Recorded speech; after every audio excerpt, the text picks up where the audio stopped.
Hello and welcome back to the Radio Gamescast. As always, I'm your host Ryan, and today I'm joined by my lovely cohort of co-hosts. Some new faces in here, Alex. One of us is an imposter. And Alex. Hello, hello.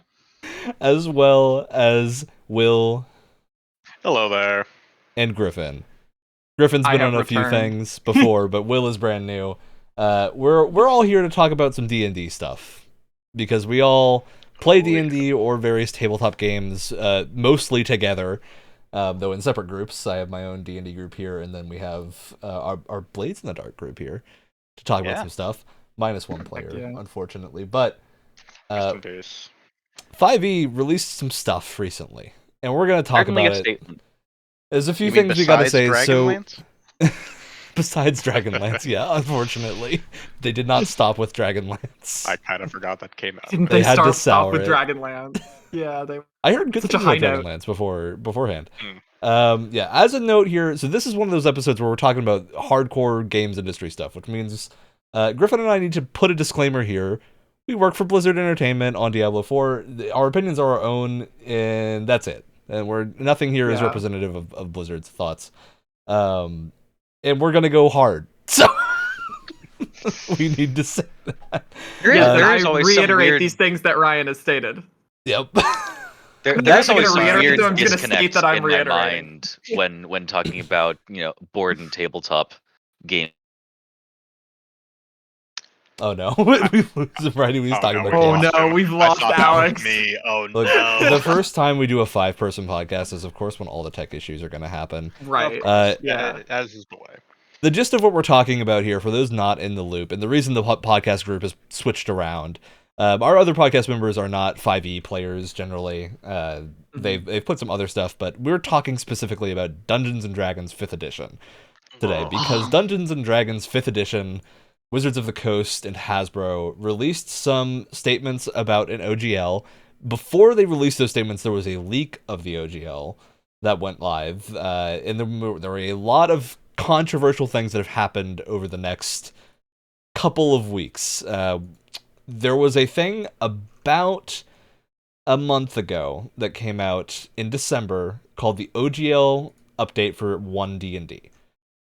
This was a post that went up on the D&D Beyond forum, and this is basically the first inkling we had that the OGL was going to change. For those that don't know, the OGL is the Open Gaming License.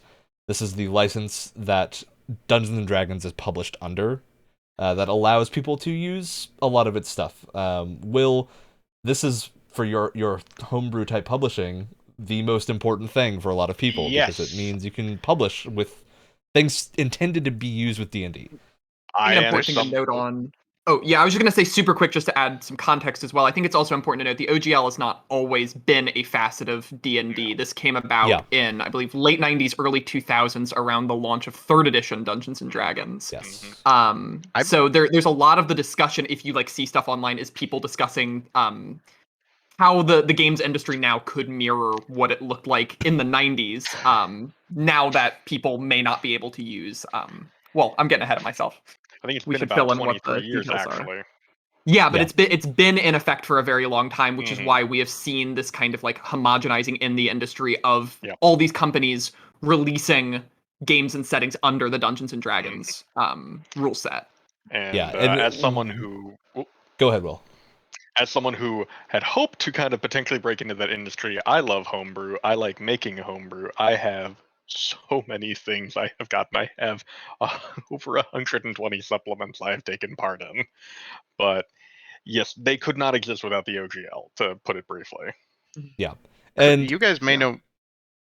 Go ahead. You guys may know more about this, so correct me if I'm wrong, but I believe there may even be a few video games that use core D&D things that are published. This is a Solasta Crown of the Magister is allowed to exist because of the OGL, essentially. A number of other things, older RPGs. Yep.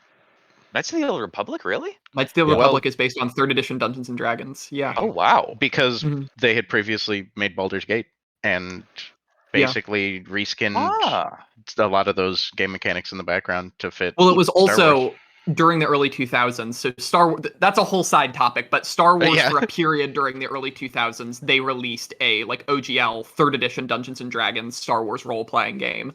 And I believe that the Knights of the Old Republic video games, similarly to Baldur's Gate, are almost direct ports of that rule set. Oh, wow. Because that was a really big thing with like Baldur's Gate, that it was just 2nd edition Dungeons and Dragons, which was one of the really cool things about it. Yeah. And then 3rd edition Dungeons and Dragons. An important note about Baldur's Gate and Icewind Dale and the other CRPGs that came out earlier is those were partially under OGL, but they were also directly licensed by Wizards because they used the intellectual property and not just the game rules functionally. Right, which Knights of the Old Republic, I believe, was just the OGL. Yeah. Which would differentiate. And this is where things get muddy, and we need to add that like none of us are lawyers. There is a good kind of overview of these changes that the OGL has, what they could mean by Legal Eagle, which does a good job of kind of going into why these changes are unnerving. We are not going to be able to say definitively that what we were saying is correct from a lot of things here, especially for historical stuff, because a lot of times these rules are never tested. So unless someone goes to court and there's a precedent set here, it's really hard to say like something this would definitively have happened. There's a lot of very vague language used in the original OGL that people are now debating. Which was often kind of taken to be a benefit in the original OGL of... I think that the original OGL too was sort of written in good faith, and people took it in good faith, and now people hadn't really questioned it because it had never come up before. Yeah, and this is one of the really tricky things about the current state of the OGL is we have on record. It was I'm trying to remember his name, Ryan Dancy, I believe, who was He was a really important role at the time, and he was one of the big minds behind creating the OGL at the time. And we have like on record from like interviews and stuff at that time period, Ryan Dancy and a lot of that like generation of Wizards of the Coast developers stating that the OGL was non-revocable, that it wasn't something that could be revoked later.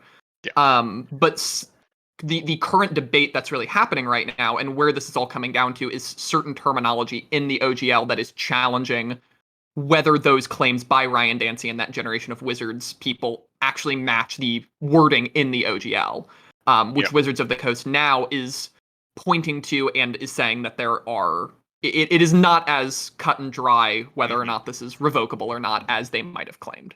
And there is no easy answer to that at this moment. But to talk from a legal document sense, just very quickly, the original OGL was less than 1,000 words, which is incredibly short for a legal document. The proposed one for 1.1 or 2.0, whatever they are branding it as now, is over 9,000 words. This one is in legalese. It is a document that is hard to understand unless you are a lawyer. Exactly. Notably, there are a few passages that are pretty easy to understand, and I think the big provision that has had a lot of people very concerned is the way that they are handling revenue reporting and intellectual property rights and the usage of other things. So I'm going to read off a few statements from the original OGL SRDs in 1D&D post, which was from December of last year. This is not the OGL, but this is the warning that they had kind of given people about when they roll out the OGL 1.1, what would change for people that are creating Dungeons & Dragons homebrew content. Notably, homebrew content here refers to published text works using the rule set and like supplements and whatnot, not things like Critical Role, not things like Dimension 20. A lot of people were worried about those shows, but they're largely unaffected by this. Things, however, like the Critical Role campaign guides would be, but the actual show itself would not. So there's a little bit of waffly stuff here, but the thing that they had said originally, if you're making commercial content, and this is directly from their site, you need to accept the license terms and let us know what you're offering for sale. Report the OGL-related revenue annually if you make more than $50,000 in a year, and include a creator product badge on your work. That's relatively reasonable list of requests. The thing that starts to get concerning is the reporting revenue to Wizards. After accepting the contract. After accepting the thing. And the thing here is that they're saying you need to do this if you're making commercial content. You have to accept the new license, because you have to accept the license terms. A provision of the original OGL that had been a good reason for a lot of people to use it was that it was granted in perpetuity. which meant that it was basically, even if they were to release an update down the line, under most circumstances, you would still be able to release things under the old OGL if you didn't like the new rules. The way that the OGL 1.1 leaks were reported, that is no longer the case. They had revoked the 1.0A license and are now forcing anyone to agree to the 1.1 terms in order to continue publishing content. Not to get too much into the weeds of how they're doing that, but kind of generally, it's that the original OGL has a statement that basically says that any authorized version of the OGL is usable. So that would allow creators to take older authorized versions of the OGL and build their content off of them. And basically what Wizards is challenging right now is that, and what very likely, if these legal battles continue to proceed, which it looks like they are, several companies are starting to make a lot of noise about this, is that the question that is going to be being challenged is, does Wizards of the Coast have the right to unauthorize the earlier versions of the OGL, which doesn't appear to have been what Ryan Dancy and a lot of these original creators even imagined would be a thing that they could do. And that is the loophole that Wizards of the Coast now is attempting to do on the original. And this is where the whole legality comes into question, because this is a thing that would be hard to defend in court. However, Wizards of the Coast, the publishers of 5e, are backed by Hasbro, which is a company that has an ungodly amount of money. Any 5e homebrew publisher has nowhere near the amount of money that Hasbro has, and would likely go bankrupt just paying legal fees in this type of legal battle, even if they were to win. So there's a lot of goodwill has been lost from this kind of intent of the OGL 1.1. There's a real question here about, I think the thing that this is really boiled down to is whether or not Hasbro has torn apart the reputation of 5e currently, at least in the homebrew community. I think an important thing to note, again, is before 5e, the community, I think, Griffin, you can speak this a lot better than I can, because as someone who's really only played 5th edition, but coming into 5th edition, the community was kind of split on what version it preferred. Where coming into 5e... back that up. Thank you. Oh, you can back that up? Wonderful. I mean, I got started in like 3.5. Then played some Pathfinder, then played some 4th edition. Notably, 4th edition wasn't published under the OGL. 4th edition was published under a different license that was a lot more similar to the new thing. Which I think an important thing to note here with this too is that this is not necessarily the first time this has happened. It's happening in a very different way now. But during the transition from 3rd edition to 4th edition, so Wizards of the Coast created the OGL, and then they wanted to basically escape the OGL in 4th edition. So they attempted to change the mechanics a lot of the game, and they released a document called the SRD, the System Reference Document, that was not a OGL, a open gaming license. It was a specifically, System Reference Documents for several things. There's another term for the 4th edition one. But so 4th edition tried to change things a lot, and Wizards of the Coast at that time was really banking on the idea of the brand of Dungeons & Dragons being something that would carry enough weight that people would just see a new edition of Dungeons & Dragons and buy that. And what they were not expecting was a little company called Paizo to release a game called Pathfinder and basically go, we're going to keep 3rd edition Dungeons & Dragons in print, and you could use all the OGL stuff with our game, and we're just going to keep printing that version. And Wizards of the Coast took serious blows. There was a while there that Pathfinder was outselling Dungeons & Dragons. And it really wasn't until 5th edition that Wizards of the Coast really started to build up. And now we have seen this explosion of Dungeons & Dragons as a pop culture phenomena that we really haven't seen anything like since the 80s. And now with the advent of streaming, Dungeons & Dragons is a perfect thing for streaming. So it's made a lot of sense as to why it's exploded in popularity. I think the rules are easy to understand. The big difference... The big difference between that 3rd edition to 4th edition transition and what's happening now is that Wizards of the Coast was owned by Hasbro, but Hasbro did not see the same potential that they now see in it. Where recently there was that whole... I'm trying to remember how long ago 4th edition was published under the GSL. GSL, that's it, thank you. Which was the game system license.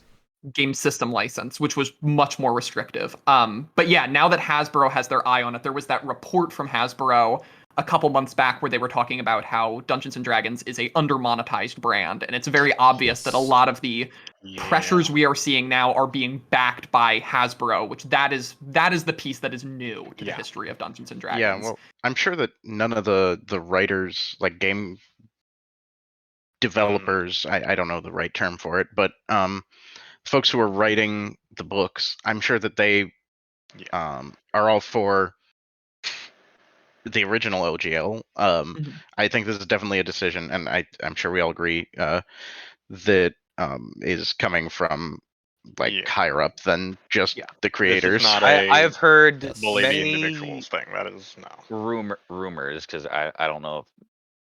I don't think I have a single thing here that you guys haven't said that's actually been coming from me that's been confirmed about it. Like most of the stuff that I've heard about it is rumors, like this is being, solely to increase their bottom line. Yeah, so let's go over that rumor real quick, because this is, we say rumor, this is coming from D&D Shorts, D&D Twitter account, that received an anonymous notification from an employee at Wizards of the Coast, that actually not anonymous. They provided proof to D&D Shorts. D&D Shorts, of course, did not leak their identity to everyone else.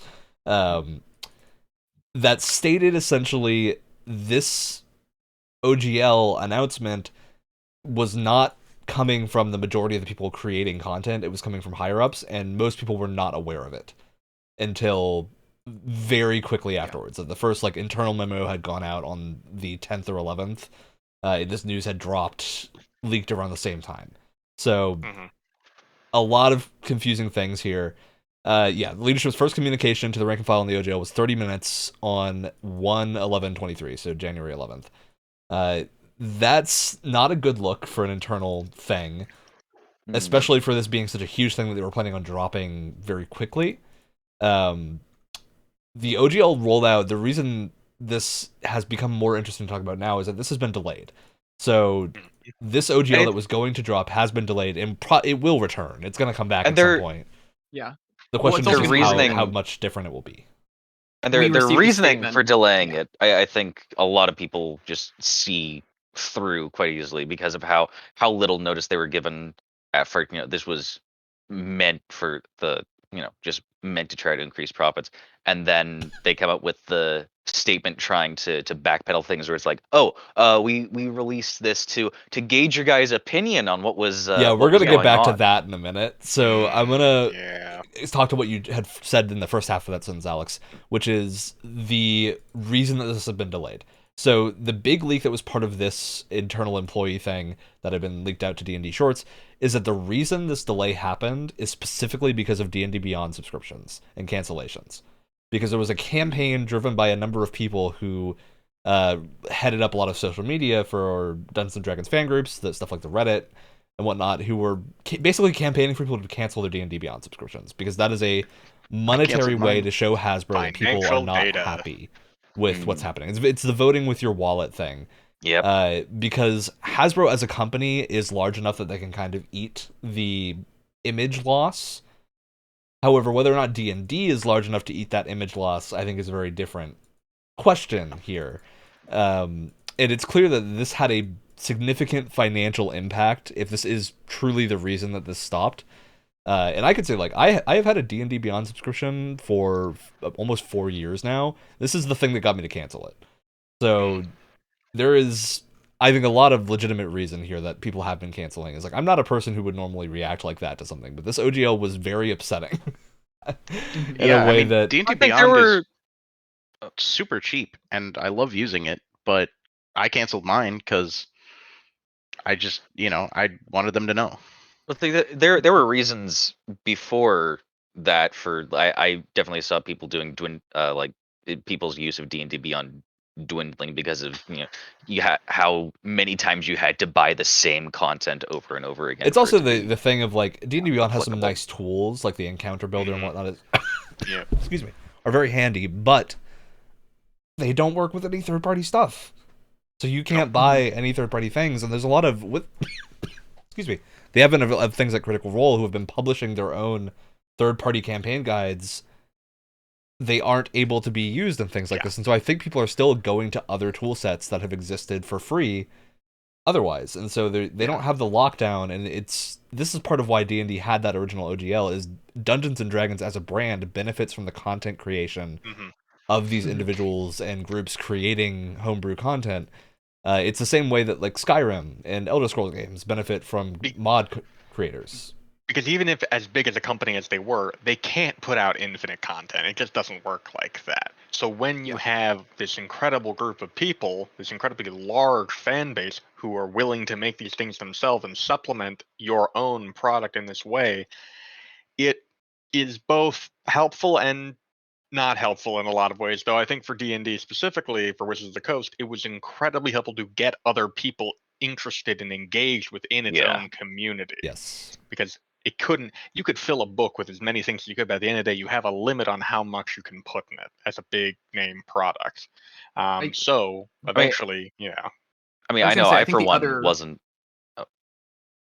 Oh, I was just going to say super quickly as well. I think the other thing that's just really important to call out with this too, with D&D Beyond, is that it's pretty obvious that a lot of this push from Wizards of the Coast is to crack down on other tool sets, other digital VTTs and whatnot, from being able to use because we know from the launch of D&D 1 and from a lot of the marketing statements that we've received from Wizards that a huge part of the push of D&D 1 is going to be moving D&D into a more digital online experience. We know they're launching their own VTT suite that's going to be able to compete with stuff like Tailspire.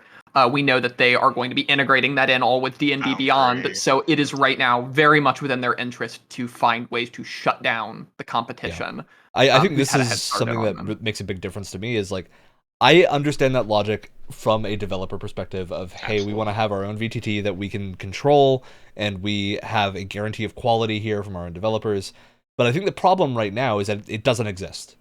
They can say it exists all they want. It doesn't exist. They are very late on the bandwagon. It doesn't exist, and like you said, Will, so many others exist already. So many others that are very good exist. Like, if I can use Foundry for everything, I'm going to use Foundry for everything. Foundry, because Roll20, Alchemy. Yeah, you've got Roll20. You've got simple tools like Owlbear, Rodeo, which are great and are Owlbear Rodeo.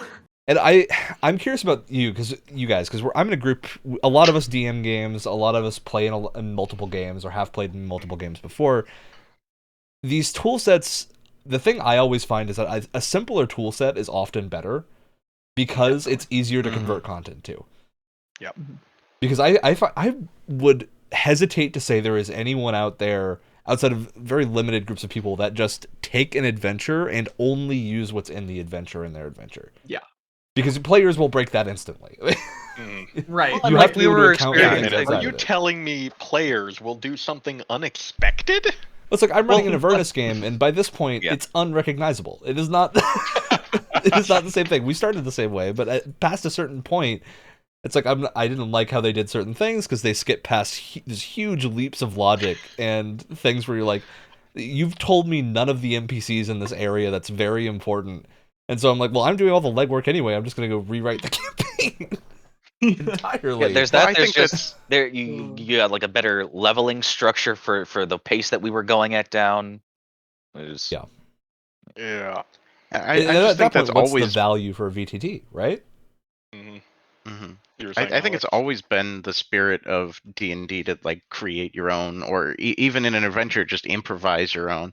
A lot of some of the real old adventures do have a real structured story, but a lot of them are a little bit more open-ended about, just sort of throws it into the DM's hands. Like, how's the party get here? I don't know. Figure it out. And I feel like a lot of, especially for Wizards of the Coast products of late, they tend to give you kind of the rough adventure in a little bit of an area sandbox. Yeah. But they don't give you nearly enough tools for it to feel like a complete, from point A to point B, this is going to be the adventure. Yep, which was exactly my problem with Avernus. And this is a reason why Homebrew is so big right now, is because a lot of D&D quality levels right now are kind of a crapshoot. Sometimes they will be exceptionally well-made, great books.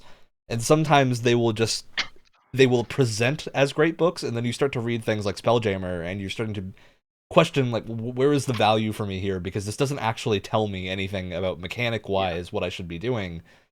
And at this point, I'm like, well, I should go look towards something else because I'm having to do so much legwork anyway. Someone else has probably had that same thought.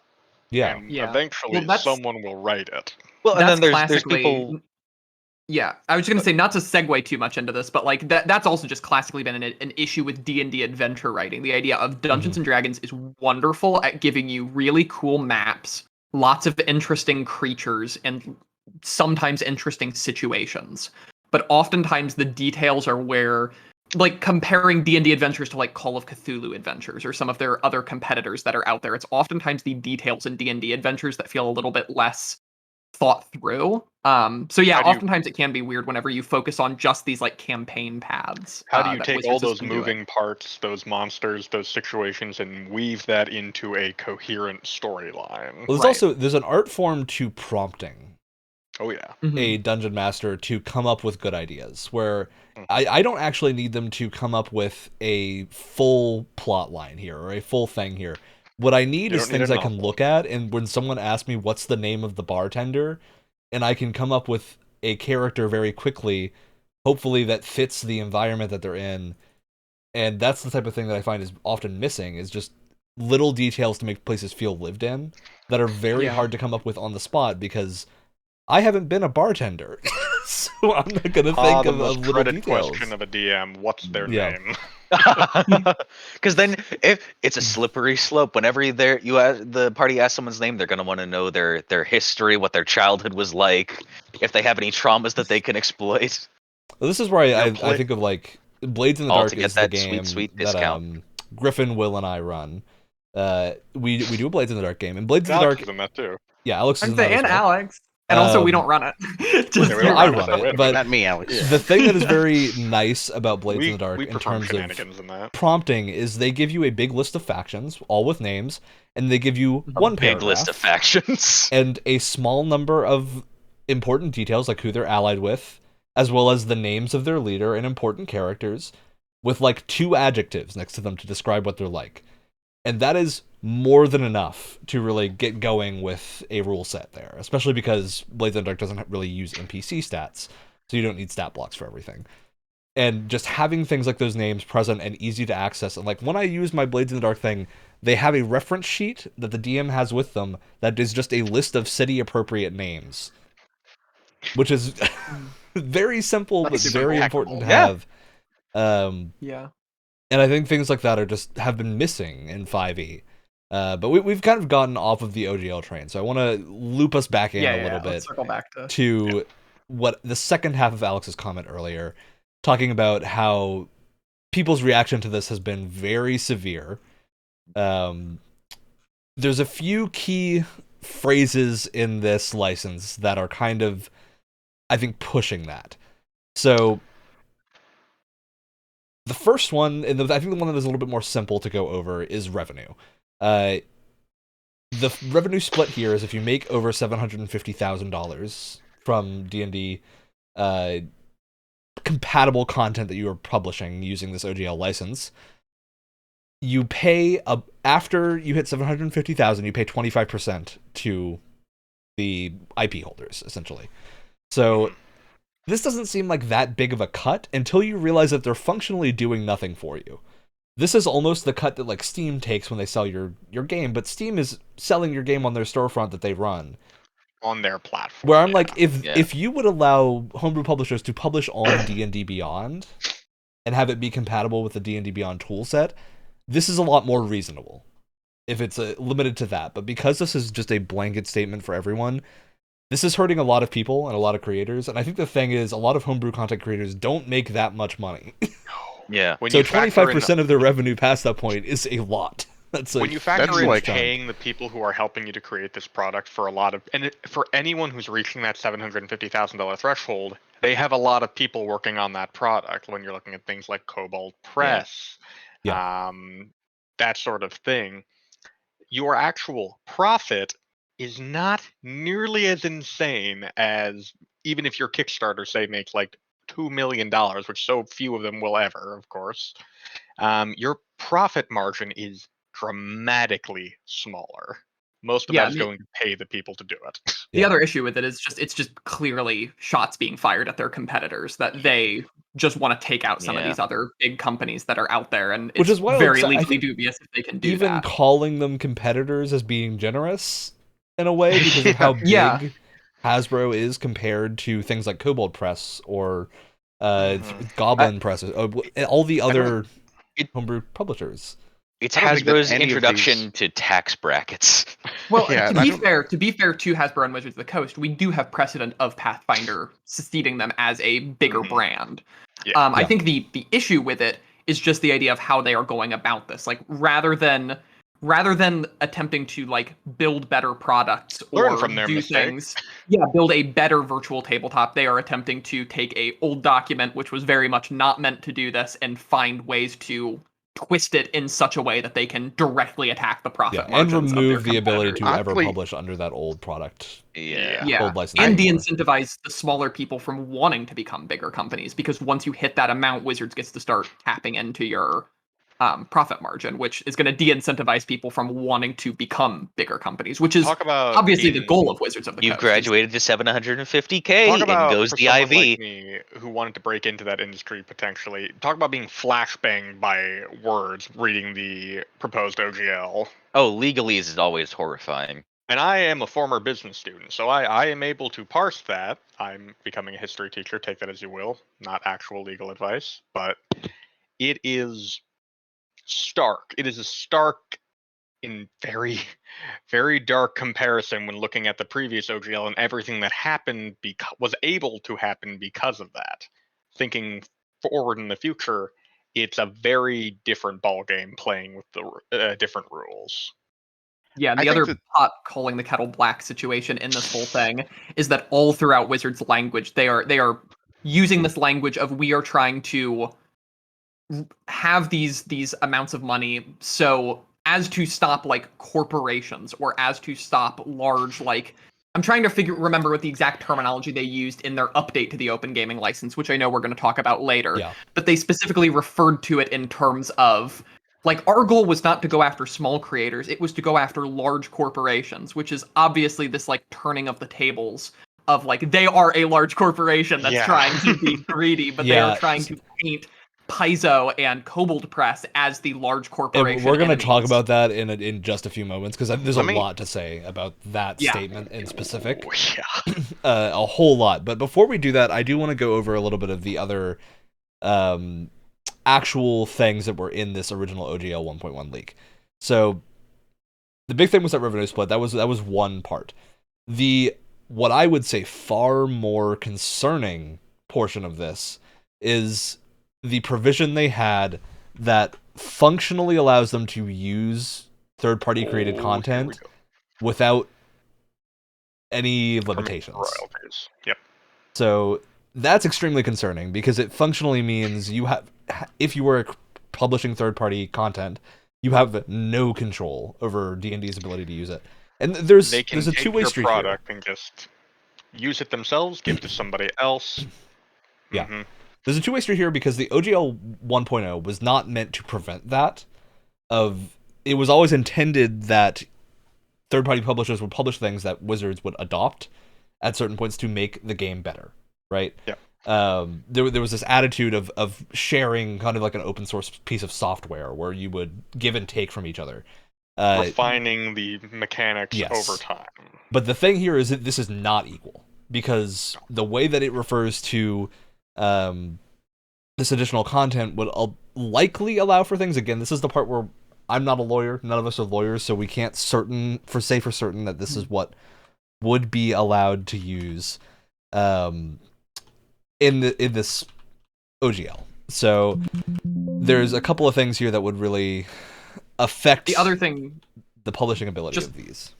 Just to circle back to that statement, the other thing about the original OGL that makes these statements really different is that the original OGL, so ultimately game mechanics are not copyrightable. And what the OGL was this kind of statement of goodwill and this kind of way of kind of like legally covering your butt in terms of being like doubly sure that the Dungeons and Dragons mechanics were things that people could share.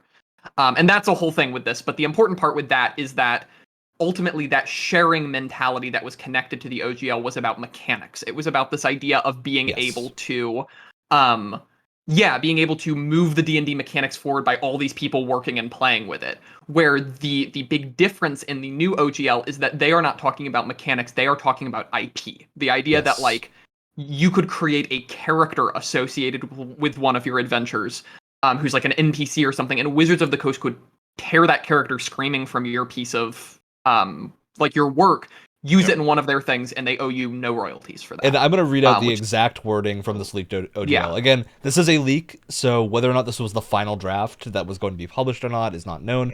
The exact wording of this, you agree that nothing prohibits us from developing, distributing, selling, or promoting something that is substantially similar to a licensed work. This subsection B under this is the very important part. You own the new and original content you create. You agree to give us a non-exclusive, perpetual, irrevocable, worldwide, sub-licensable, royalty-free license to use that content for any purpose. I feel like notably, sub-licensable means they can make money from it. So that's basically a hefty we can do statement. whatever we want with that piece of It's hilarious that they start that entire thing by saying you own your content. Yeah, it's like you own this. This is your IP. It's just you that own we it. can do whatever we want own it with more it. than You you don't have anything to say about it. Yeah, I like, have to assume very... the hope here was that the goodwill towards Wizards would mean that people would take that in good faith. But this wording is not in good faith. Not in good faith wording. I really wonder if they were just hoping to release this OGL and it would just fly under the radar kind of most players. Yeah. Oh, 100%. But I think they underestimated how many players enjoy purchasing. You make a game that has inspired people to be rules lawyers. Yeah, I was going to say people are going to see this. I was showing Griffin a meme earlier. It's like Wizards of the Coast. It's a bus driving through a train. Wizards of the Coast trying to pull a fast one through obscure legal documentation. A community that spends an obscene amount of time reading and interpreting legality and rules. I don't quite know what the game plan there was. Yeah. That's really the thing that got me. I don't know how they expected that to fly, considering how many. Well, probably because it wasn't Wizards who thought it was going to fly. It was Hasbro. That's fair, but either not way, knowing the D&D community, there's a lot of companies and games out there that are major IPs in their own right who have used the OGL to publish a version of D&D that ties in with their RPG. I just bought a friend for Christmas. I bought a Dark Souls role-playing game, which is built on 5e. So, and like, there's an old World of Warcraft game and stuff. And if we're assuming that this new one revokes any old OGL, and those were published under that old OGL, is Wizards trying to say they now own Dark Souls? Like, I don't know how that was gonna fly in any world, considering those are companies with legal teams. So many issues.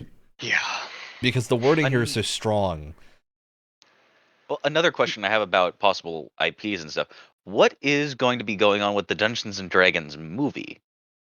A lot of people not going to see it. That's what's going to be going on with the Dungeons and Dragons. That likely had its own own specific agreement and is not affected by the OGL in any way. Though it's that's same with like Baldur's Gate 3 on the other hand, they having this happen now, it certainly isn't going to help sales, that's for sure. Exactly. I was going to say, past 750K, the normal amount of money a movie makes, taking 25% of that is going to have people the D&D movie's being made by Wizards. Yeah, it's made by them. So. Yeah, it's them.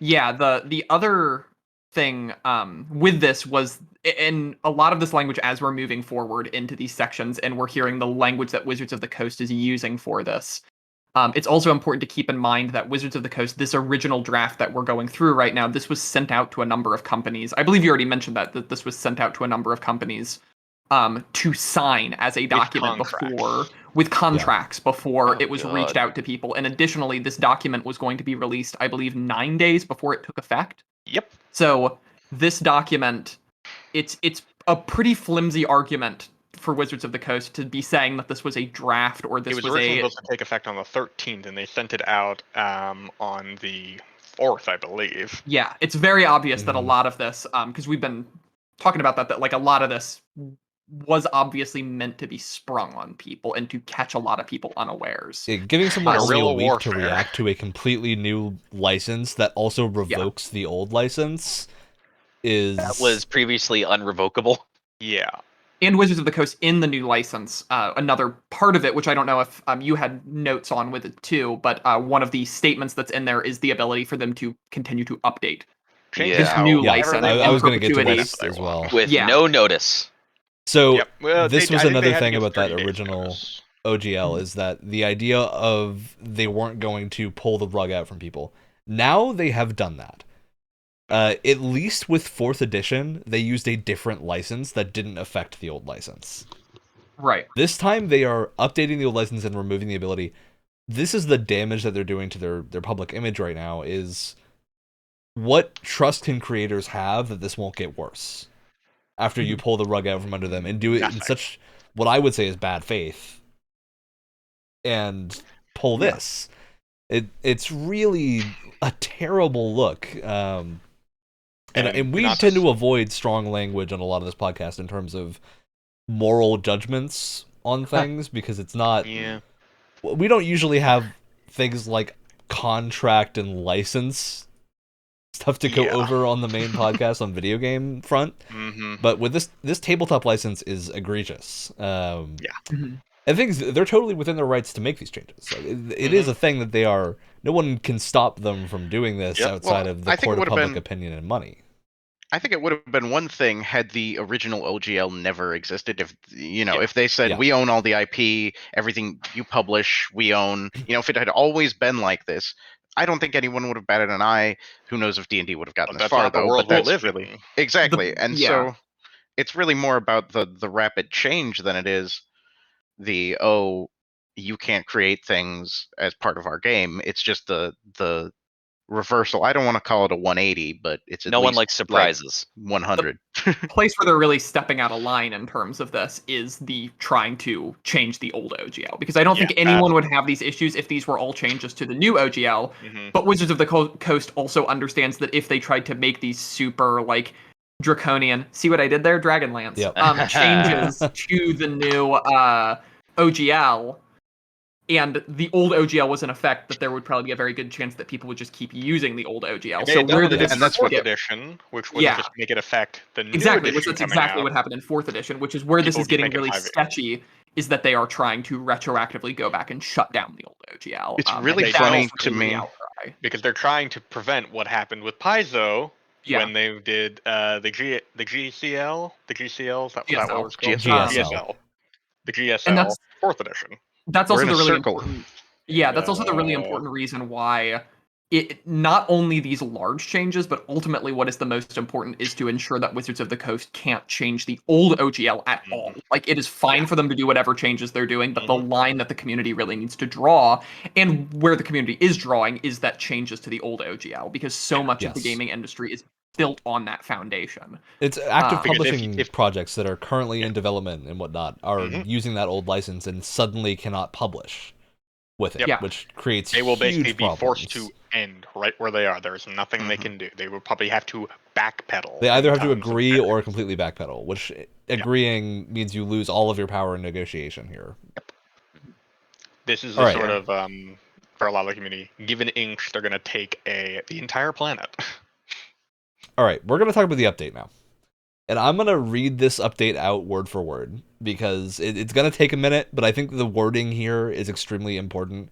This has also been edited, I think, a couple of times, so this is the current wording. I'm not going to judge them based on their first version. That might have been a bit of a gut reaction. We're going to judge it based on the current version. So this went out 2 days ago. This is an update on the Open Gaming License OGL on the D&D Beyond posts. When we initially conceived of revising the OGL, it was with 3 major goals in mind. First, we wanted the ability to prevent the use of D&D content from being included in hateful and discriminatory products. Fine. Second, we wanted to address those attempting to use D&D in Web3, blockchain games, and NFTs by making clear that OGL content is limited to tabletop role-playing content like campaigns, modules, and supplements. And third, we wanted to ensure that the OGL is for the content creator, the homebrewer, the aspiring designer, our players, and the community, not major corporations to use for their own commercial and promotional purposes. Driving these goals were two simple principles. 1, our job is to be good stewards of the game, and 2, the OGL exists for the benefit of the fans. Nothing about those principles has wavered for a second. That was why our early drafts of the new OGL included the provisions they did. The draft language was provided to content creators and publishers, so their feedback could be considered before anything was finalized. In addition to the language allowing us to address discriminatory and hateful conduct and clarifying what types of products the OGL covers, our drafts included royalty language designed to apply to large corporations attempting to use OGL content. It was never our intent to impact the vast majority of the community. However, it's clear from the reaction that we rolled a 1. It has become clear that it is no longer possible to fully achieve all 3 goals while staying true to our principles. So here is what we are doing. The next OGL will contain provisions that allow us to protect and cultivate an inclusive environment we are trying to build, and specify that it covers only content for TTRPGs. That means that other expressions, such as educational and charitable campaigns, live streams, cosplay, VTT uses, etc., will remain unaffected by our OGL update. Content already released under 1.0a will also remain unaffected. What it will not contain is any royalty structure. It will also not include the license back provision that some people were afraid was a means for us to steal work. That thought never crossed our minds. Under any new OGL, you will own the content you create, we won't. Any language we put down will be crystal clear and unequivocal on that point.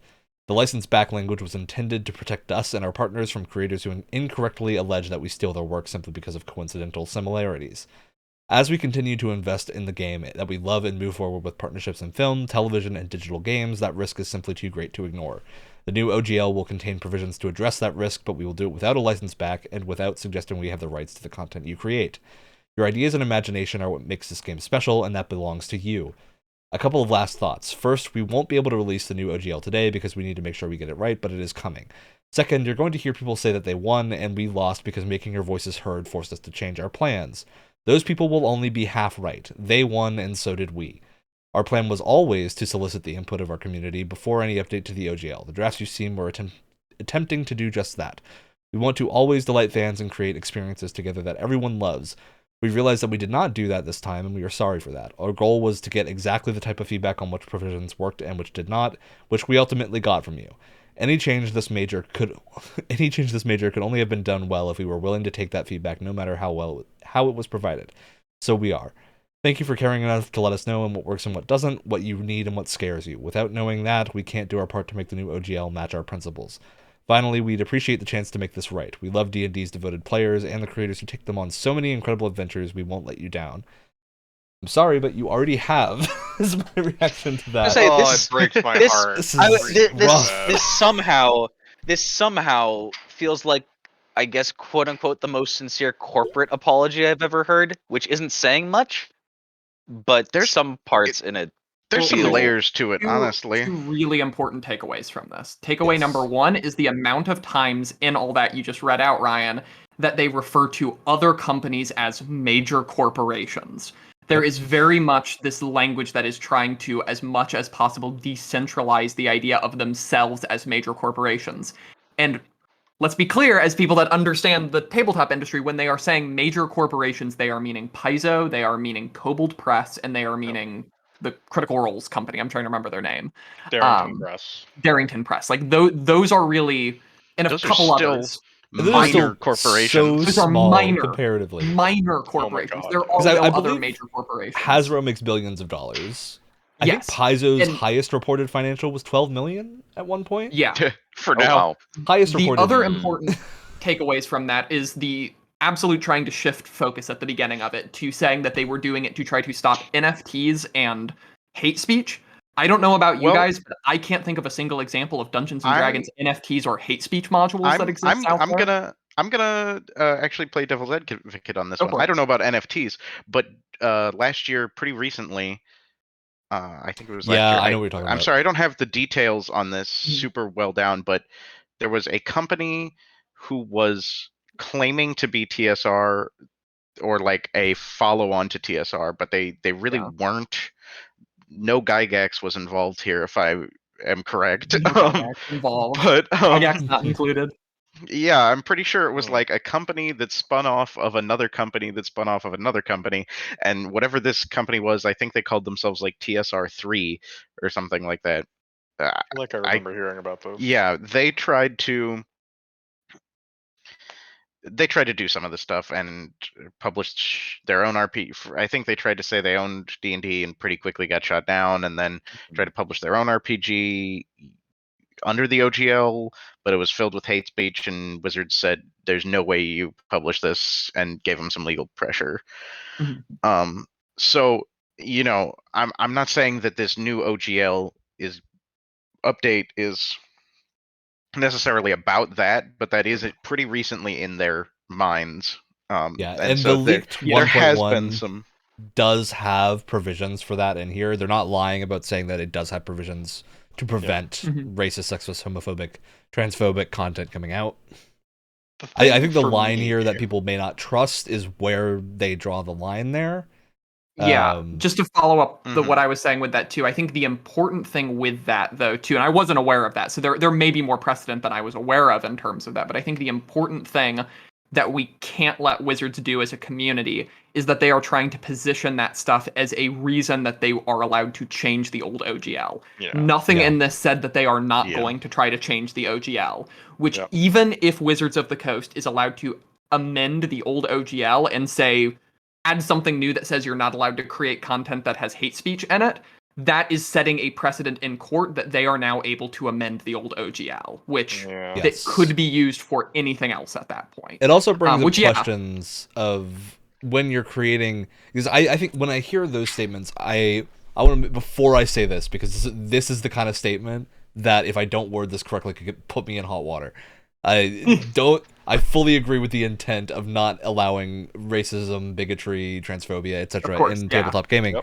But having things like strife in fantasy worlds and using them as a way to tackle real world issues, a la series like The Witcher, is a very powerful tool to make people change their minds. And so my concern with them including that statement, and I think this would be backed up by how they've treated this sort of revision of how species and backgrounds and whatnot are handled in 5e, is that they'll not have any edge to their stuff in terms of giving you hooks in settings that are being released. Because a lot of, like, Forgotten Realms is a prime example of the drow or, like, hateful bigots in the narrative of the world, and that is an important part of world building of old school Forgotten Realms. And so I worry that they won't ever touch that with a 10-foot pole now, and then my concern is, like, you're missing out on the ability to actually confront these issues rather than just hiding away from them. But that's an entirely separate ignoring problem. them also isn't necessarily the correct answer. Yeah, addressing them I think, is probably better. Circling back to the OGL, though, I think the important thing with all of that is the idea of nowhere in this statement did Wizards of the Coast go back on saying that they were going to modify the old OGL. And in fact, they called out several places, including those statements at the beginning, where they are clearly still intending to modify the old OGL, which, looping back to the beginning of this conversation, that is the critically important line the community needs to draw in the sand, because they don't have the right to work on or to change the thing OGL. They walked back according to the old OGL's entirely revoking. They used things here saying that things that were distributed over with the old license will be able to be continually distributed with that license. That's the difference here. But it's still going to go into effect going forward. So the 1-2 punch as well is the other thing they didn't walk back in here was the statement that allows them to amend the OGL. So any of the things that they are walking back right now, they can just change. They don't even mention that. They could bring them back in the future. So this could be Wizards of the Coast changing their mind on these things. It could also be Wizards of the Coast learning to play the long game in terms of changing these royalty structures a few at a time moving forward. Another aspect of this that I'm going to say it, I think it's just so incredibly disconcerting and a little bit scummy, is just the length of time between the release leak of this and when it was supposed to go into effect. It is such, especially in legal time, an immaculately short amount of 9 days. A little more than a week for this to really settle in. And notably, these updates didn't go out until about 15 minutes after they were supposed to have, the original OGL 1.1 was supposed to have been put into effect, essentially. Put into effect. Yeah. Which is really not in good faith. That's one of the spots in here where I'm like, oh, this statement has some real holes, is that they were like, oh, we just wanted feedback on this. I was like, you want feedback and for it to go in effect in like a week? Yeah, that doesn't work together. Yeah, it seems weird timeline-wise. Especially considering how they have handled feedback for things like Unearthed Arcana, for modules they have released. It is not that short of time that they put it out. So. Once again, I think that this is where we get into the point where like it's clearly two very different sides of the company working on this. Unearthed Arcana and stuff are people that really care about the product and care about the game and the mechanics and everything. This is definitely coming from executives and legal teams, and it's very disconnected from Wizards of the Coast is a business, and D&D mechanics for them is a product. It is their product. Yeah, exactly. But again, it's just as someone who got into TTRPGs through 5th edition, Griffin and our friend were my first DMs. Really, it's just so incredibly disheartening to see that this is all the community can talk about. This is all the community feels like it should be talking about right now, because it is. Yeah, and the fact that I just can't help getting the image out of my head of just Wizards of the Coast just shooting their foot over and over and over again for all the goodwill they have built to bring the community together with itself with 5th edition. I mean, there's they're not even shooting it with a gun, shooting it with a magic missile, because there's no way that this wouldn't have made a negative impression. Guaranteed force damage. Ugh. Yeah. I think the thing here, too, I want to drill into some of the language in this press release. And calling it a press release is very generous. This is a post on a forum that the D&D Beyond staff made.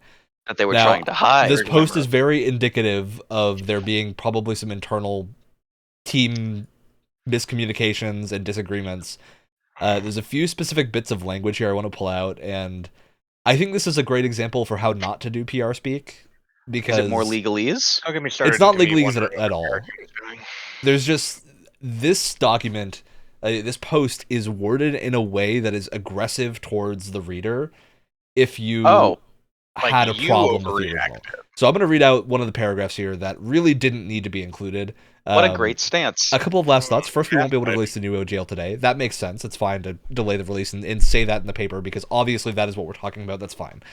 The next sentence is, second, you're going to hear people say that they won and we lost because making your voices heard forced us to change our opinions.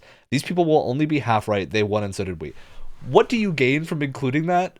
In any way, all you're doing is making people angrier. You could have just left the sentence out. Just don't address it. I don't know about anger. I'm probably just confused because I don't think I understand all the context behind that line. They're creating an us versus them versus the people that consume D&D stuff, which is a horrible tactic. This is, they're really actively aggravating your player base. You are now going to aggravate and divide your community, potentially. They're really banking on there being some gullible readers here. Well, I was going to say aggravate and divide the community might be what they're hoping for, instead of them banding together and saying, that's a bad take on your part. Screw you. Descending into tribalism is a human thing that happens all the time, and it happens all the time in press releases and whatnot, but usually when it happens, it's someone live on stage saying something they didn't mean to say, rather than a written and presumably edited post you guys on a forum. Never mind. You can make that joke, Alex. We can't make that joke, Alex. I've already, my time has passed. All right. And I think the other. Point out, go ahead, Will. One thing I want to point out that I ran into this the other day: not everyone in the D&D community interacts with third-party publishers. A large chunk simply does not want to interact with that sort of thing. This has encouraged me to do that. It has achieved the opposite of their intended effect, I think. Yeah, exactly. So, I feel like that was Lifeboat. That was something to me that I thought changed with 5th edition. When I got into D&D, 4th edition was fairly new. 3.5 was sort of sunsetting. 4th edition was newish. Nobody played 4th edition. Not nobody played 4th edition, but I it definitely played did 4th not. edition. I got 4th edition books. I'm moving right now, and I Much got 4th smaller edition books population getting of players. boxed up. I don't actually hate 4th edition. Looks But at I my also book with played the some planes over here. Pathfinder. But my point is that like at that point, the community was people liked 3.5. They did 4th edition. It was different. People didn't really like it. Some people went to Pathfinder. Some people stayed with 4th edition. I felt like 5th edition, the reason it was so successful is because much of the community came back for some people who had left came back for 5th edition. Some people who had stayed on still, and new people came into 5th edition. And because there was so much community, there was a lot more of this third-party content being made. From my eyes, at least. I don't.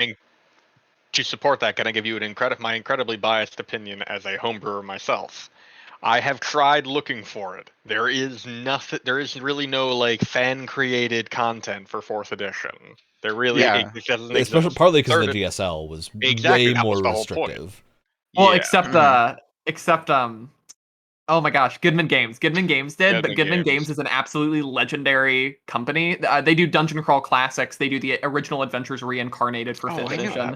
They're an absolutely legendary company because Joseph Goodman, the creator of the company, is an intellectual property lawyer. So his company could do whatever they want. And literally in 4th edition, Joseph Goodman Games just started releasing 4th edition stuff under the claim that the 3rd edition OGL could be used as well for 4th edition, the same way that the 3rd edition OGL is used for 5th edition. And Wizards of the Coast just didn't challenge him because he's an intellectual property lawyer and would have no court fees. Yeah, my God. That's the bizarre thing to me. Is just the handling of this. I think has done. I think that the big final point of this whole episode is just whether or not D&D 5e recovers from this, or D1 D&D, whatever the next thing is, recovers from this reputation hit, and have they done irreversible damage to the brand? At the end of the day, who said first that this was going to be a great idea? Because I think the thing here, a lot of people that just play D&D probably don't know what's going on. No, it's the thing of like they're not plugged into this. I can guarantee you the people that do know what's going on are all of the homebrew publishers who make the content for your game that people like. And they're going to stop doing that because of this. And changing the wording doesn't necessarily mean that, because I've got a few other things here. Go off and become, you guessed it, competitors. Yeah, they've just encouraged actual competitors now. So we've encouraged now what happened with the GSL in 4th edition and Paizo leaving to make Pathfinder. So let's talk about Paizo again. Because Paizo has recently released Pathfinder 2nd edition. Pathfinder 2nd edition, they put out a response when this new OGL thing came out about 2nd edition. Faster than Wizards did. Yeah. Well, I'm not even talking about that. I'm just talking about the way that they talked about the OGL update. Is it would not affect them because Pathfinder 2nd edition is not using 5e at all, or D&D stuff at all. It's a completely new system, and they cannot copyright the mechanics. Pathfinder 2nd edition also was that, because I assume that was in development way before they knew. Pathfinder 2nd edition has been released for a while. I've owned it for years. Yeah. I owned it basically since it came out, and it's been gathering dust on my shelf. And you know what? It's not gathering dust anymore. I might switch Avernus to Pathfinder. Just transfer our characters to it. Because it's not gathering dust anymore.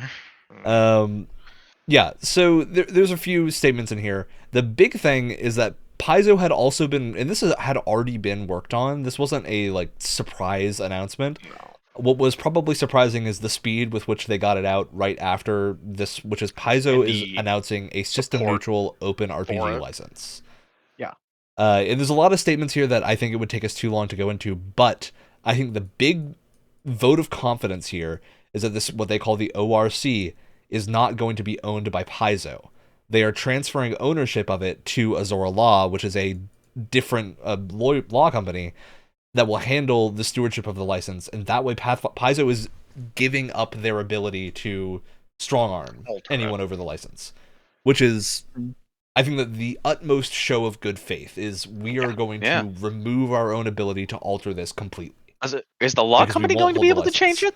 They will. They would be able to, but why would they? They're going to be a non-profit. They're completely divested from any of this at all. Changing it does not benefit them in any way whatsoever. Completely disregarding the content of either of these licenses, Paizo really won here on the name. I know, Orc, yeah. Yeah.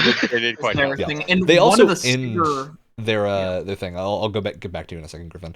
Paizo ends their statement here by saying support Kobold Press, Green Ronin, Legendary Games, Roll for Combat, Rogue Genius Games, and all the other publishers publishing Pathfinder content in a show of actively shouting out their competitors, or quote unquote competitors, because in reality they're not competitors. They are trying to create a better environment altogether. Right.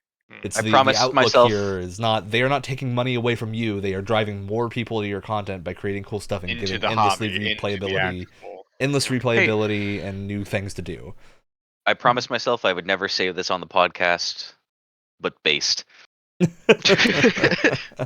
Why was On that a that- promise?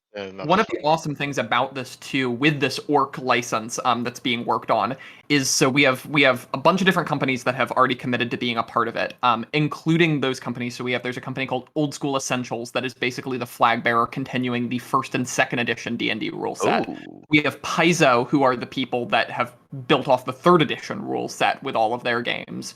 We have Kobold Press now with this Project Black Flag project, which sounds like it's going to be a retro clone of 5th edition that will be kind of continuing on the 5th edition rule set. And then we have Matthew Colville saying that he is going to be doing his own rule set, which sounds like it's going to be a continuation in many ways of 4th edition D&D. So what's super cool about this is that under this license that Paizo is making, it looks like there is going to be a retro clone game system for every edition of Dungeons and Dragons that you will be able to build off of, which truly will be the reason this is allowable. D&D. It will one be, for each D&D. The reason this is allowable and a thing that they can do, to my understanding, this is how it's been explained to me, is that you cannot trademark or copyright game mechanics or specific rules and whatnot. You can copyright the way that they are worded, the phrasing, the terminology. So someone can copyright the term advantage. What rolling for 2 dice is called advantage. That can be their term, so no one else can use advantage. Someone else could use an improved roll or something, they could call it, and there would be no problem. Mm-hmm. So that's really the limitation here of defensibility is, does D&D as an IP have value outside of mechanics that people are not willing to swap to a different system because the current system is aggressively shutting down the accessibility of it? Yeah, I mean, I love Forgotten Realms and Dragonlance and whatnot, and I don't see myself switching. Like, I've got a campaign that I've been running for a couple of years, and it's in progress.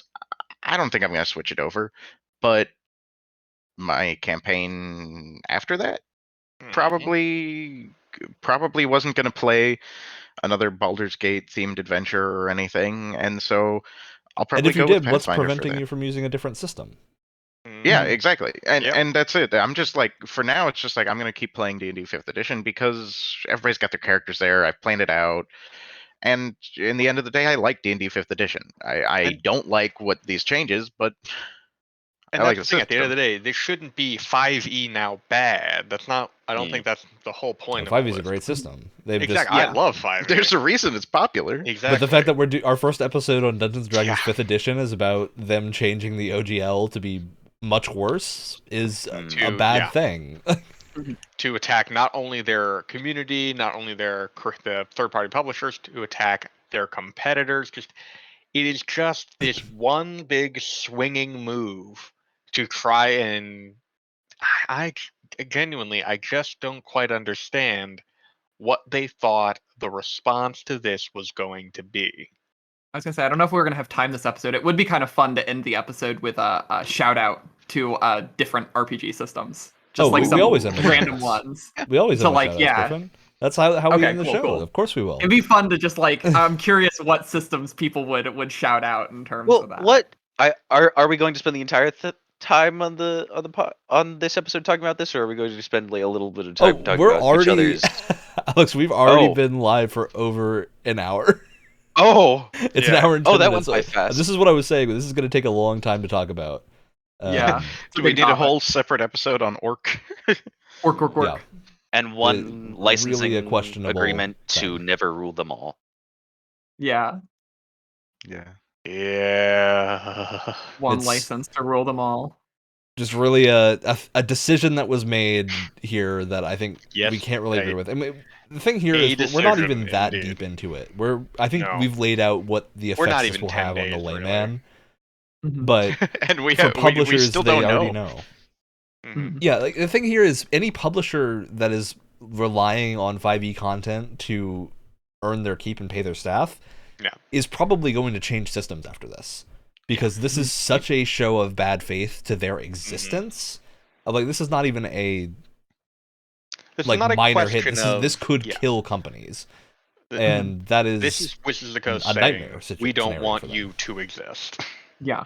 Which that's the scary part about this, too, is that it's pretty obvious that is Wizards of the Coast's stated goal, is to get people to stop building their stuff off 5th edition, because Wizards of the Coast wants more control over it. And that's really where I think we're going to get a lot more clarity about that once Wizards of the Coast reveals what this digital suite of tools is and how exactly 6th edition is going to integrate into that, whether 6th edition which is was even a very that was a very interesting choice. Again, we stated it earlier, again, it's like the product quality that Wizards is putting out for the last maybe like year or two now has not been very good.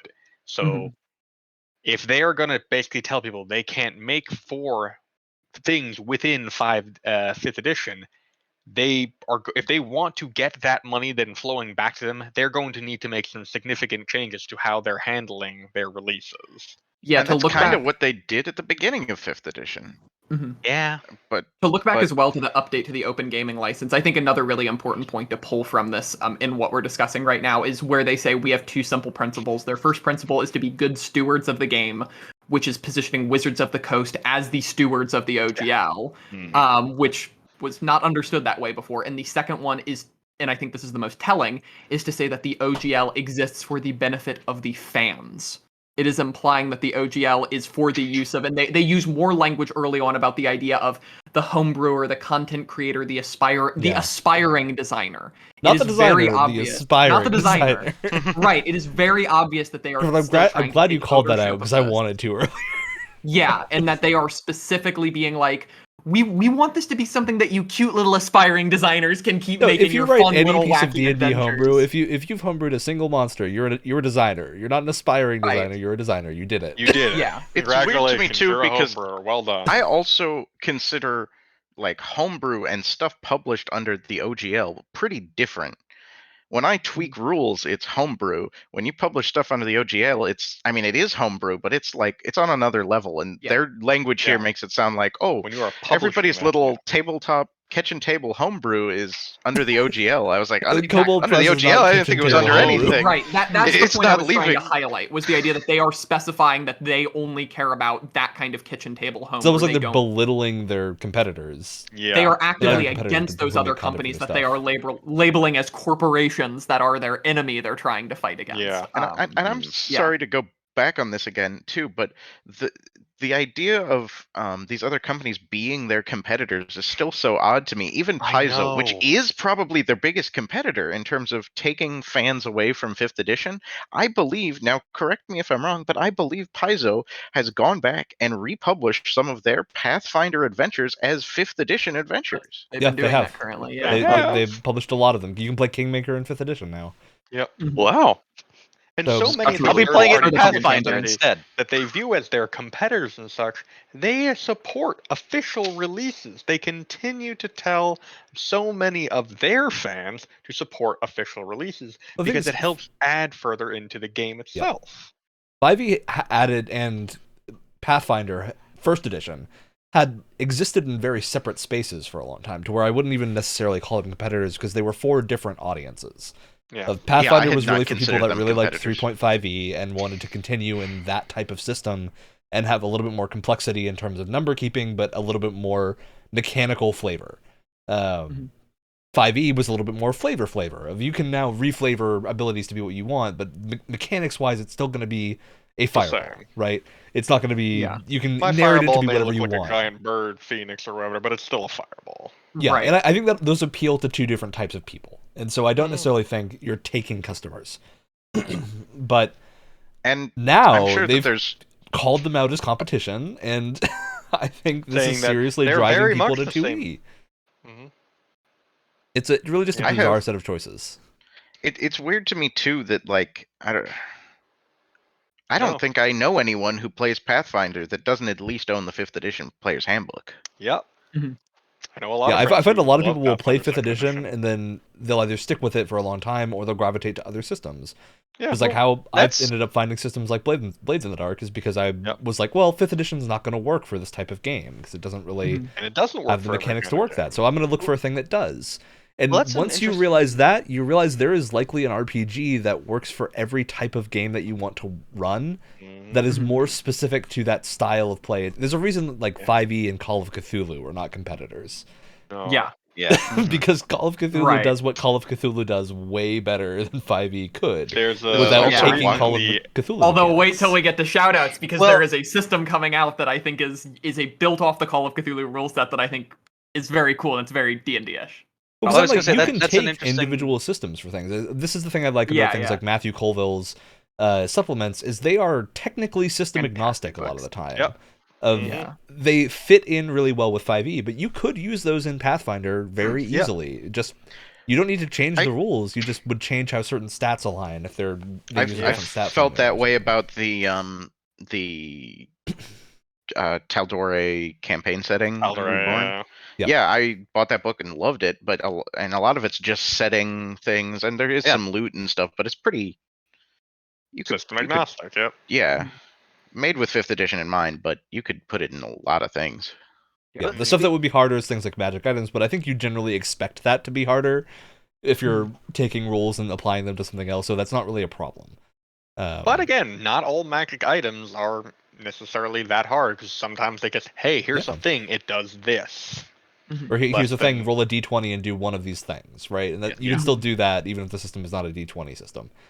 Most TTRPGs tend to use at least some similar kinds of dice. Like you have your GURPS, is like a d6s. It's hard to. Don't get us started on funky dice. Oh God. So Ryan, you were talking about. I see you up there. Don't you start. Grabs my copy of Dungeon Crawl Classics. Rolling D3, D2, D5 for damage. D27. My heart literally just rip it out. You don't like doing D7 points of damage? So, but Ryan, you were talking about having D&D 5e as a starting point. Did all of you guys start with 5e as your first tabletop I started game? with Pathfinder. No, I'm the only one back in middle school, I went to a Pathfinder camp because Pathfinder was relatively not super new, but it was kind of new. It was like a camp where you chose different things, and so I joined the like tabletop group, and they played Pathfinder, and so we played Pathfinder every day at summer camp. Which sounds so fun. Really, Pathfinder and 3.5 are relatively indistinguishable. I started with 3.5, but you can mark me down as Pathfinder pretty much the same. Which is why I've really appreciated Pathfinder 2nd Edition, is it has meaningful differences from what a game like 5e is like. There are real structural differences. The system that I started with, what was early in college, was I was invited to a Shadowrun game. Oh, that's fun. So I started with a D6 system, even while you did your taxes. Even though I owned a D20 beforehand from what was that? There was got one from a friend or family. There was some game that was like a miniature and terrain building game that I think it was Heroescape. I think it was. Oh, yes. Of course it was. That was my first like D20 abnormal die game. I'm just like, what the heck this is fun to roll. I could get addicted to this. Why did it have so many sides? All right, before we get to shouting out some systems, I want to talk about the last bit of language in this OGL update released 2 days ago that I have really rubbed against in a very bad way, which is that them saying our plan was always to solicit the input of the community before any update to the OGL, because every single other thing that has come out has said the opposite of they wanted to hide this from the community until the very last second. Yeah, that is provably blatantly false, because we know that they were sending out signable contracts with this writing.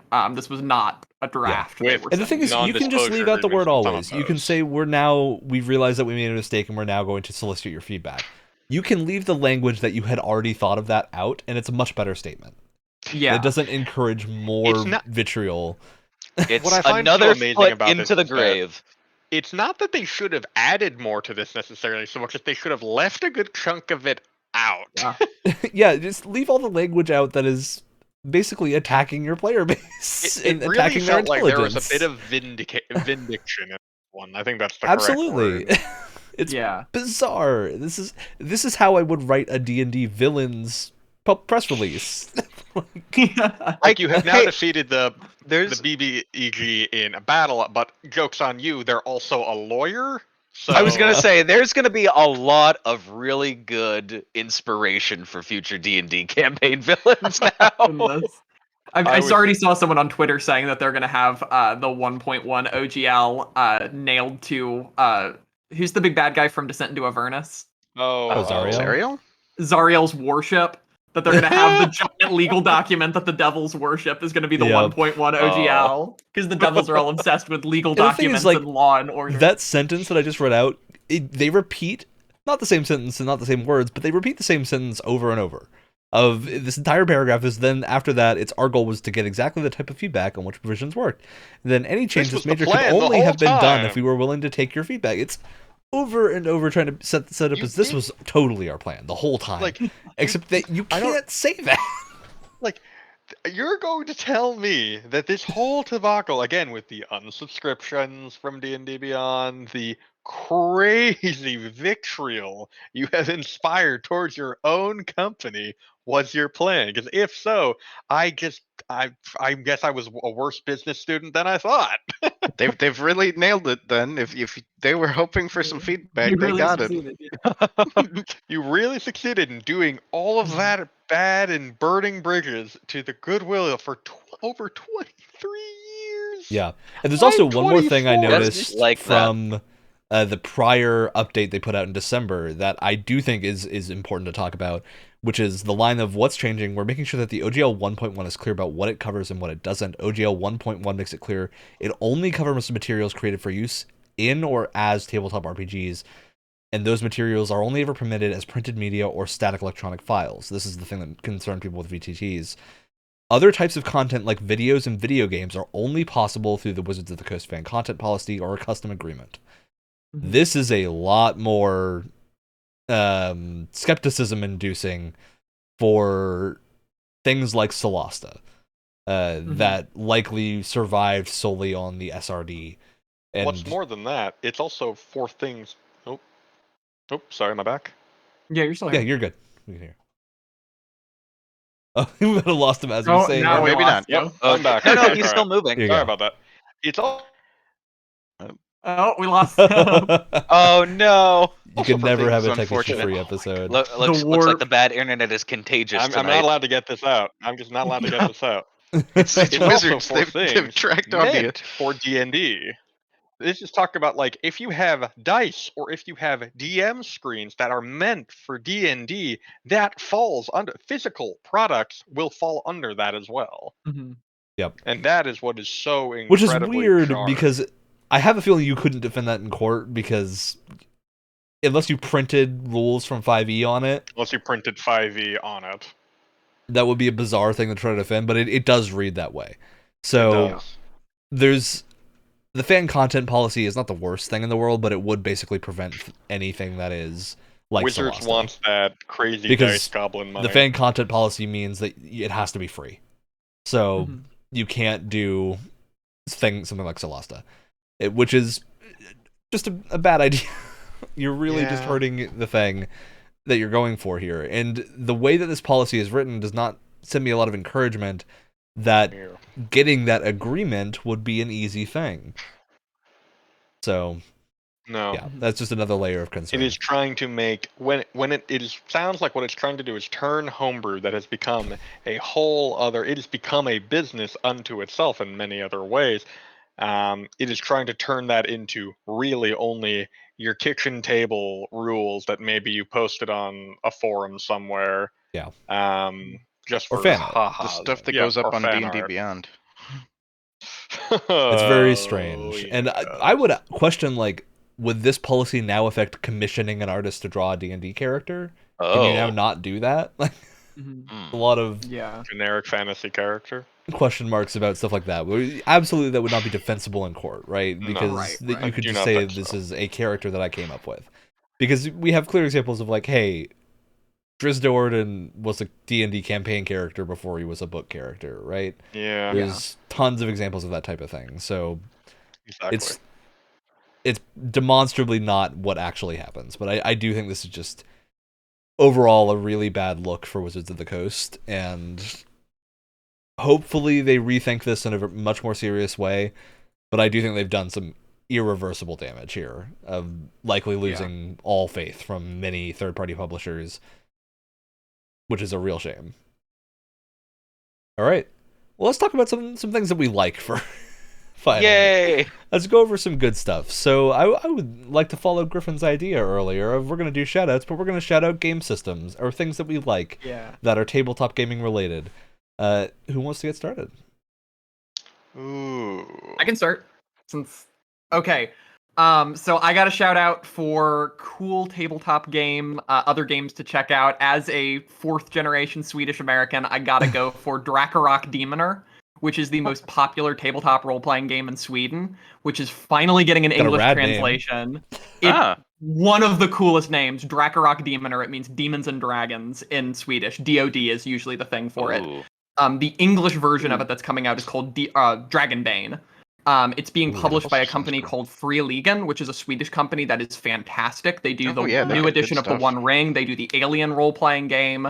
They do Symbiorum. They do Forbidden Lands. They do fantastic role-playing games with really good art and production value. So Drakarok Demoner uses a version of the basic role-playing system, which is the Call of Cthulhu system, if you're familiar with that. The biggest difference between it is that it uses a D20 version. So rather than things being a D100 percentile, they are a D20 percentile. So but it uses that similar mechanic of you're rolling a D20, you're trying to get under a stat. Drakarok Demoner is generic fantasy, so you can use it for anything you want. There's like a default setting that's in there. Drakarok Demoner is a bit more like medieval fairy tale, just because like fairies, reasons, but it's got much more like a medieval kind of weird vibe. Sentient ducks are also a playable race in it, which is a bizarre thing. I'm sold. That exists in a lot of the BRP spin-off fantasy games. You showed me the art for that, and it's not like a realistic duck. No, we're thinking it is a cartoon duck. It is like, you want Daffy Duck, go for it. But it's Daffy Duck in historically accurate chainmail armor with a giant battle axe. So yeah, that's kind of the shtick with it. It's also levelless, but it's like fantasy sort of stuff, and like the features and class features are a lot more. It's similar to Call of Cthulhu. If y'all have played that before, you choose a career for your character, and then you gain different features and stuff, and you rank up skills by using those skills. So it's really cool. It's really, really neat. From adventure to adventure, you are getting better and better at this thing. Yeah. The more and there was a Kickstarter of it that ended, but currently, right now, as of this podcast, you can late back the Kickstarter. And to do the highest tier, it's like $75, and you get like all the stuff for it. So It's cool. Give it a look out. Also, put out Free League is publishing that. Free League also has a Humble Bundle up right now for a bunch of Vaesen. Yes, Vaesen is also rules, which I just really picked up. Cool. So. I will also pick that up. I might have something going on the other side of this skull. Everything they do is fantastic. They are probably my favorite tabletop RPG company. Yeah, I really like sharing the love here. Who wants to go next? See, this is an awkward position for me because, again, for the majority, I play 5e. I have played other systems. I've played in the Pathfinder 2e campaign. I played in Blades in the Dark, of course, which is Evil Hat Production. I know one game you can shout out. One system that you can shout out that you've been playing a lot of recently. Well, yeah. You mean the one we played in today, just so I'm confirming and not going to look like an idiot? It could not be.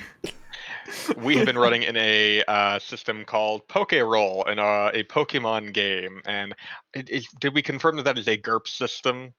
It's not GURPS. It's the World of Darkness system, the storyteller system. Thank you, the storyteller system. Sorry, like Vampire the Masquerade? Yep, it's Pokemon running off the Vampire the Masquerade engine. Wow. And I'm having a blast in that. It is a very, at least, I'm not a DM for this, so Griffin, your hardships I cannot relate to in this sort of sense, sorry. Storyteller has a lot of math. It's a lot of math. Yeah, just today we had to stop for a while for math, but yeah. as a Math player, break. it felt really good to just have your pips in your stats, just being able to look up your character. There's everything you need here. It was fantastic from all the Pokemon, from all the abilities, the items that you need. It just felt very clean, especially just making the character very simple. And it's all free online because it's all a fan project, but it has fantastic graphic design. Book-a-roll project. Looks professional. Mm-hmm. Boy, we gotta And get there's a whole clearly episode love going of put these into ideas. it. I gotta write these down. Oh yeah. Hey, you can always go listen back later. Yeah. Get them all out. All right. Who wants to go next? I can go.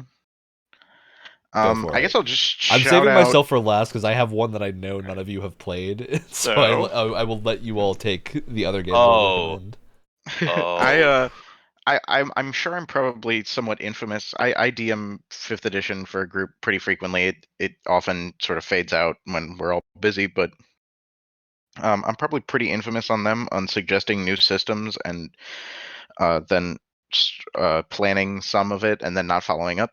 But the one I'm planning currently and have been for a while, and this one I'm following up on is I'm hoping to run soon a campaign for I'm stalling for time because I can't think of the name of it.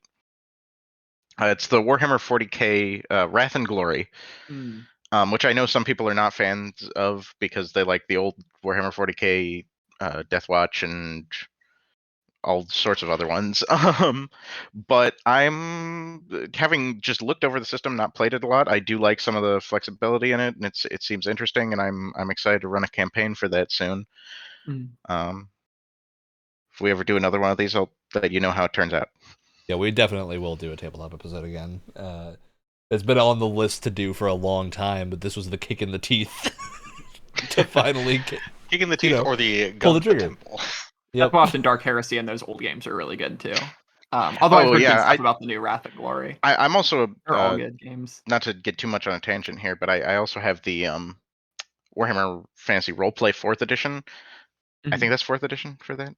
Yeah. Whatever the most recent one is. Yeah, system. that one's a cool system too. I really like the ability to sort of like randomly generate a character and then you get a guy who's like a gardener basically or something. Yeah. Fan of that sort of chaos. Yeah. Yep. All right, Alex, you got something? God, I've been thinking through this because there was one that I originally wanted to shout out. We've been playing in a few of them with Blades in the Dark and stuff like that, and then there's others like Kill 6 Billion Demons that I've wanted to shout out to, but I haven't. But I don't have experience with it, though I want to play it really bad. And then there's other like really interesting like one-page RPGs, like the one where it's almost entirely improv that Ryan put together for me and a friend, where it ended up being like Mumford and Skinner's Quest for Fish and Elevation. What? That's a whole thing. But God, there was also a cross between Warhammer 40k and D&D called Dungeons the Dragoning.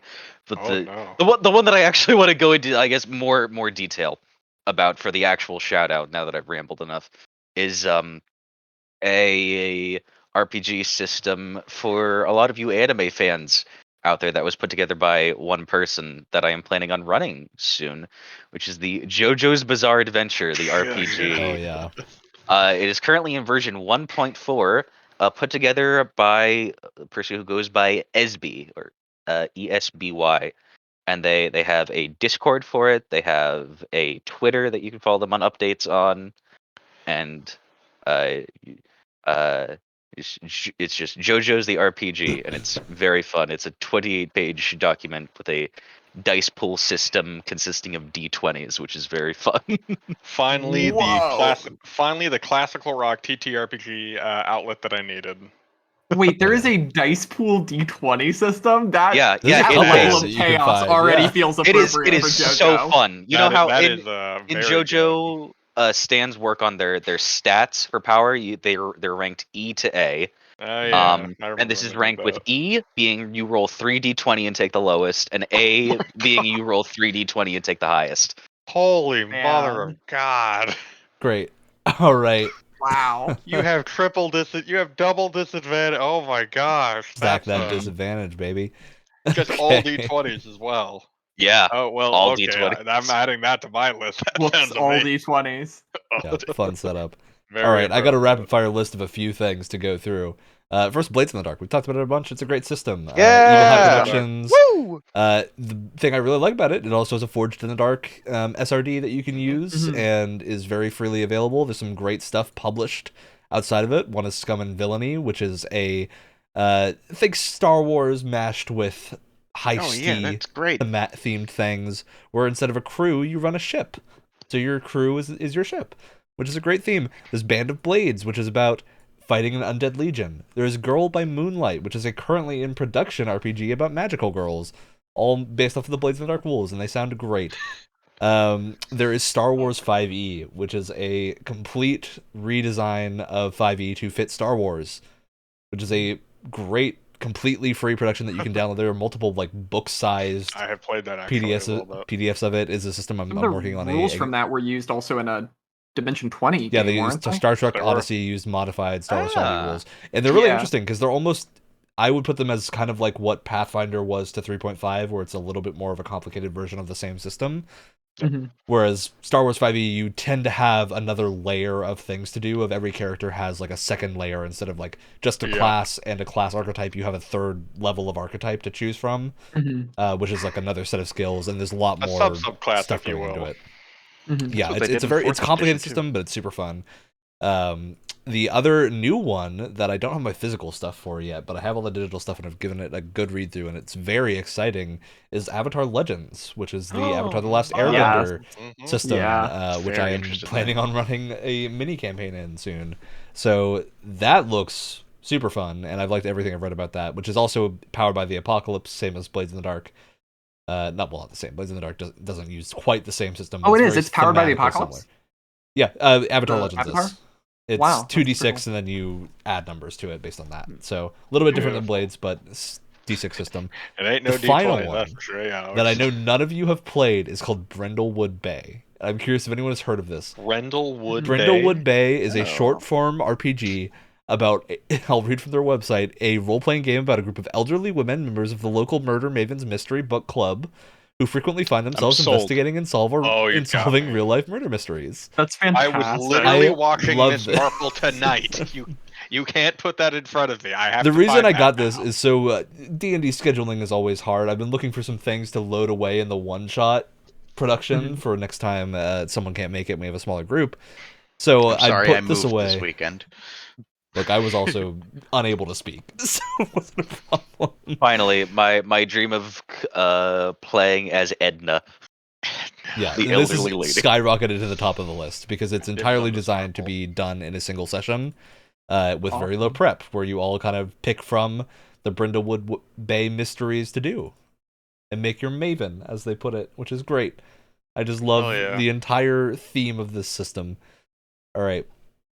We're done. That just reminded me, a super final shout out. There's a one-pager TTRPG out there. I'm trying to remember the name of it. That is a fantastic premise where the entire game, it's a solo RPG. You play it by yourself, and you play a hobbit in the game. And the entire thing is that you have two stats. No, there's three stats in the game. The three stats in the game are Destiny, Potato, and Orc. And your goal is to max out your potato before either your Destiny or Orc meters reach maximum. Because if your Orc meter reaches maximum, you get killed by orcs, and if your Destiny meter reaches maximum, a wizard comes and sends you on a quest. And your goal is to get enough potatoes that you can move underground and just isolate yourself from the world. So I shut that out too. I don't remember what it's called, but it's fantastic. Why is that was so relatable? What was the name of the system where we played as raccoons driving a car? Oh, that was I'm Crash sorry, Bandits? Crash Bandits Bandas. is great. Yes. Oh, it's a great game. It's a very fun system. Rotundity, nice one-page alacrity, RPG. and chutzpah. I know Thirsty Sword Lesbians has gotten a lot of traction lately. Yeah, that's also Oh, powered. there's so many I think that's fun also powered, RPGs that are worth your time at least to check out. It's There's a lot of great role-playing games out there. There is. There's so many. There's so many good ones. Yeah. Oh my gosh. All right. That said, Now, we're at the end of the hopefully, episode. at least the one silver lining is with all this, people will be trying more of them. Exactly. Yeah. You know, Yeah. I'm excited to try Pathfinder 2nd Edition now, and I'm excited to still play 5e because I'm certain I'm not going to stop playing 5e. But Oh, of course, yeah. this has convinced me that I don't think the third-party stuff I want to play is going to continue to support 5e for that long. So, Yeah. You know, we may be surprised, but we may not be. Who knows? yeah. I either way, this has done some bad, but hopefully there's a resolution to this that isn't terrible. Yeah. We'll well, find out. when it is Good. terrible, I'll see you all here again. Yeah. Well, Not looking forward to part 2. Oh god. there probably will be one. So, knowing 5e, give it a month and we'll be back. All right. That said, it's the end of the episode. As always, Tuesday mornings at 7 p.m. Eastern Time on the podcast platform of your choice. Follow us on Twitch, YouTube, Spotify, all sorts of places. I need to follow you on Spotify. See you next time. That's the show. We still gotta sit here while the last few minutes of the outro. Bob your head. My camera's not